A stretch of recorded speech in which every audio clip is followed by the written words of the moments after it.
ನಮ್ಮ ಸಂಗಡ ಕನ್ನಡ ಕನ್ನಡ ಬನ್ನಿ ನಮ್ಮ ಸಂಗಡ. ಕಲಬುರಗಿ ಜಿಲ್ಲಾ ರೈತರಿಗೆ ಬೆಳೆ ಪರಿಹಾರ ಇಲ್ಲಿವರೆಗೆ ದೊರಕದೇ ಇರುವ ಕಾರಣ ರೈತಾಪಿ ವರ್ಗ ತುಂಬ ಕಷ್ಟದಲ್ಲಿರುತ್ತದೆ.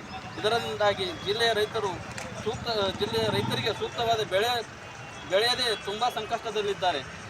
ಆದ್ದರಿಂದ ದಯಾಳುಗಳಾದ ತಾವುಗಳು ಅರ್ಜಿಗೆ ಮನ್ನೆ ಮಾಡಿ ಕಲಬುರಗಿ ಜಿಲ್ಲೆಯ ರೈತರಿಗೆ ನ್ಯಾಯಯುತವಾಗಿ ಬರಬೇಕಾದ ಬೆಳೆ ಪರಿಹಾರ ಮತ್ತು ಬೆಳೆ ವಿಮೆ ಮೊತ್ತವನ್ನು ಕೂಡಲೇ ಅವರವರ ಖಾತೆಗಳಿಗೆ ಜಮಾ ಮಾಡಿ ಕಲಬುರಗಿ ಜಿಲ್ಲೆಯ ರೈತಾಪಿ ವರ್ಗಕ್ಕೆ ಅನುಕೂಲ ಮಾಡಿಕೊಡಲು ಜಿಲ್ಲಾಧಿಕಾರಿಗಳ ಮುಖಾಂತರ ರಾಜ್ಯದ ಮುಖ್ಯಮಂತ್ರಿಗಳಿಗೆ ಮನವಿ.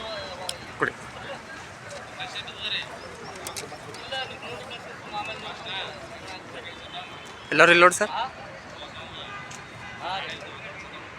ಹೇಳಿ ಸರ್. ಇವತ್ತಿನ ದಿವಸ ಮಾನ್ಯ ಜಿಲ್ಲಾಧಿಕಾರಿಗಳ ಮುಖಾಂತರ ರಾಜ್ಯದ ಮುಖ್ಯಮಂತ್ರಿಗಳಿಗೆ ಮನವಿ ಸಲ್ಲಿಸುತ್ತಿದ್ದೇವೆ. ಯಾವ ಕಾರಣಕ್ಕಾಗಿ ಅಂದರೆ ಕಲಬುರಗಿ ಜಿಲ್ಲೆಯ ರೈತಾಪಿ ವರ್ಗಕ್ಕೆ ಇಲ್ಲಿವರೆಗೆ ಯಾವುದೇ ಬೆಳೆ ವಿಮೆ ಮತ್ತು ಬೆಳೆ ಪರಿಹಾರ ಇವತ್ತಿನ ದಿವಸ ಕಲಬುರಗಿ ಜಿಲ್ಲೆ ಯಾವುದೇ ರೈತರ ಅಕೌಂಟಿಗೆ ಇಲ್ಲಿವರೆಗೆ ಭರ್ತಿ ಮಾಡಿರುವುದಿಲ್ಲ. ಅದಕ್ಕಾಗಿ ರಾಜ್ಯದ ಮುಖ್ಯಮಂತ್ರಿಗಳಿಗೆ ನಮ್ಮ ಕರ್ನಾಟಕ ಸೇನೆ ಕಲಬುರಗಿ ಜಿಲ್ಲಾ ಘಟಕದಿಂದ ಒಕ್ಕೂರಿನಿಂದ ಇವತ್ತು ಮನವಿ ಸಲ್ಲಿಸ್ತಾ ಇದ್ದೀವಿ. 8 ದಿನಗಳ ಒಳಗಾಗಿ ತಾವು ರಾಜ್ಯದ ಮುಖ್ಯಮಂತ್ರಿಗಳು ಕಲಬುರಗಿ ಜಿಲ್ಲೆಯ ರೈತರಿಗೆ ಬೆಳೆ ವಿಮೆ ಮತ್ತು ಬೆಳೆ ಪರಿಹಾರವನ್ನು ಒದಗಿಸತಕ್ಕಂಥ ಕೆಲಸ ತಾವು ಮಾಡ್ತೀರಿ ಅಂತ ನಂಬಿದ್ದೇವೆ.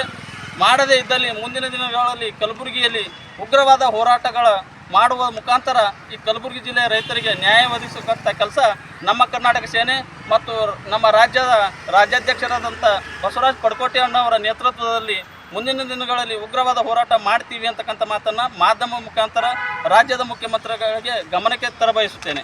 ಪುನೀತ್ ರಾಜ್ ಸಿ ಕವಡೆ, ಜಿಲ್ಲಾಧ್ಯಕ್ಷರು, ಕಲಬುರಗಿ.